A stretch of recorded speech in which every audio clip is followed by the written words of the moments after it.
નમસ્તે મિત્રો, શું તમે ક્યારેય વિચાર્યું છે કે કેટલાક લોકો જે ઈચ્છે છે તે જાણે સહેલાઈથી મેળવી લે છે, જ્યારે બીજા લોકો વર્ષો સુધી મહેનત કરવા છતાં પોતાની ઈચ્છા સુધી પહોંચી શકતા નથી? શું ખરેખર આખી યુનિવર્સ આપણા વિચારો સાંભળે છે?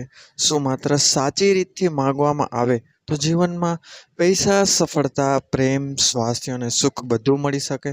જો તમારો જવાબ હા હોય અથવા તમે આ રહસ્ય જાણવા માંગતા હો તો આ વિડીયો અંત સુધી જરૂર જુઓ, કારણ કે આજે આપણે સમજવાના છીએ કે યુનિવર્સ પાસેથી કોઈ પણ વસ્તુ કેવી રીતે હાસિલ કરવાનો પ્રયત્ન કરી શકાય. મિત્રો, સૌથી પહેલા એક વાત સમજવી ખૂબ જ જરૂરી છે કે યુનિવર્સ કોઈ જાદુઈ મશીન નથી જ્યાં તમે માગો ને તરત જ બધું મળી જાય. પરંતુ ઘણા લોકો માને છે કે આપણા વિચારો, ભાવનાઓ, નિર્ણયો અને સતત કરેલા પ્રયત્નો મળીને આપણા જીવનની દિશા ઘડે છે. જ્યારે આપણે સ્પષ્ટ લક્ષ્ય રાખીએ છીએ, સકારાત્મક વિચારીએ છીએ, સતત કાર્ય કરીએ છીએ અને તક આવે ત્યારે તેનો લાભ લઈએ છીએ, ત્યારે ઘણીવાર પરિણામો પણ બદલતા જોવા મળે છે. સૌથી પહેલું પગલું છે તમારી ઈચ્છા સ્પષ્ટ કરો. તમે શું ઈચ્છો છો તે ચોક્કસ શબ્દોમાં નક્કી કરો. મારે સફળ થવું છે એના બદલે મારે આગામી 1 વર્ષમાં મારી આવક બમણી કરવી છે, અથવા મારી સ્વાસ્થ્ય શરીર બનાવવું છે જેવી સ્પષ્ટ ઈચ્છા રાખો. કારણ કે અસ્પષ્ટ લક્ષ્ય માટે અસ્પષ્ટ પરિણામ જ મળે છે. બીજું પગલું છે વિશ્વાસ. જો તમે સતત મનમાં શંકા રાખશો કે મારાથી નહીં થાય, તો તમારી ક્રિયાઓ પણ નબળી પડી જશે. વિશ્વાસનો અર્થ આંખ બંધ કરીને ચમત્કારની રાહ જોવી નહીં, પરંતુ પોતાની ક્ષમતા પર ભરોસો રાખીને આગળ વધવું છે. ત્રીજું પગલું છે કલ્પના. દરરોજ થોડો સમય આંખો બંધ કરીને તમારી સફળતાની કલ્પના કરો. કલ્પના કરો કે તમારું લક્ષ્ય પૂર્ણ થઈ ગયું છે, તમે ખુશ છો, આત્મવિશ્વાસથી ભરેલા છો અને તમારી મહેનતનું ફળ મળી રહ્યું છે. આવી કલ્પના ઘણા લોકોને પ્રેરણા જાળવી રાખવામાં મદદ કરે છે. ચોથું પગલું છે કૃતજ્ઞતા. જે તમારી પાસે આજે છે તેના માટે દિલથી આભાર માનો. જ્યારે વ્યક્તિ પોતાની પાસે જે છે તેની કદર કરે છે, ત્યારે તે વધુ શાંતિથી અને સ્પષ્ટ મનથી આગળ વધી શકે છે. પાંચમું પગલું છે નકારાત્મક વિચારોને નિયંત્રિત કરવું. મિત્રો, જીવનમાં મુશ્કેલીઓ આવશે જ, પરંતુ દરેક નિષ્ફળતા પછી જો તમે હાર માની જશો તો કોઈ પણ સપનું પૂર્ણ થશે નહીં. નિષ્ફળતા એ અંત નથી, તે એક શીખવાની તક છે. છઠ્ઠું પગલું છે સતત કાર્ય.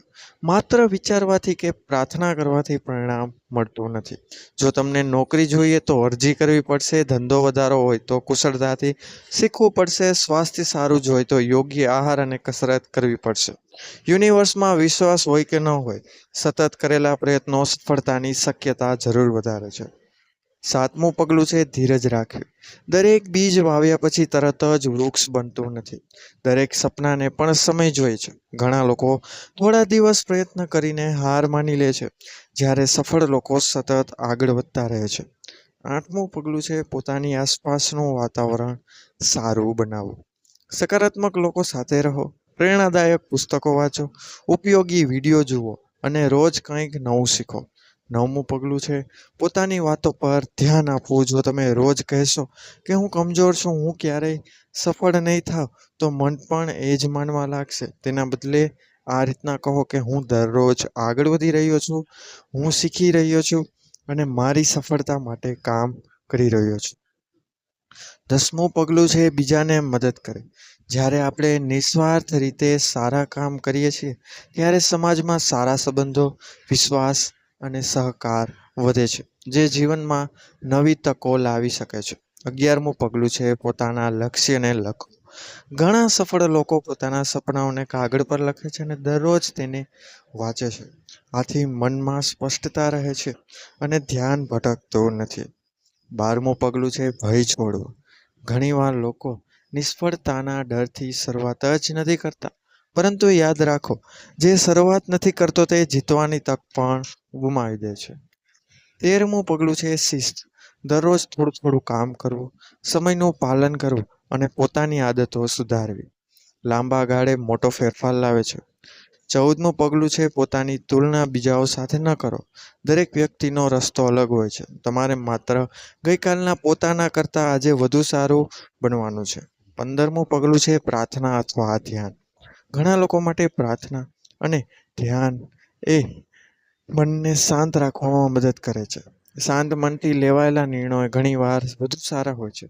પરંતુ યાદ રાખો, માત્ર પ્રાર્થના પૂરતી નથી, તે સાથે યોગ્ય કાર્ય પણ જરૂરી છે.